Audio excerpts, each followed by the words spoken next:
এই দৃশ্য কিনা শেষে আমাকে দেখতে হলো, তবু আমার খুব জানতে ইচ্ছে করছে বাচ্চারা হুড়ি ভর্তি মোহর অলংকার সব ছড়াতে ছড়াতে যাচ্ছে কেন?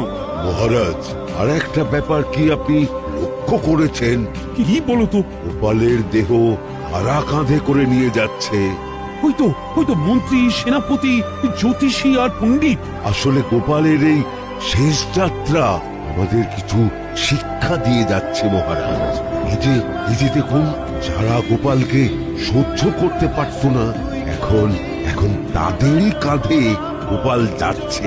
তার মানে শেষ পর্যন্ত কেউই কারোর শত্রু থাকে না, সবাই মান অভিমান করে কাঁধে কাঁধ মিলিয়ে পার করে দেয়।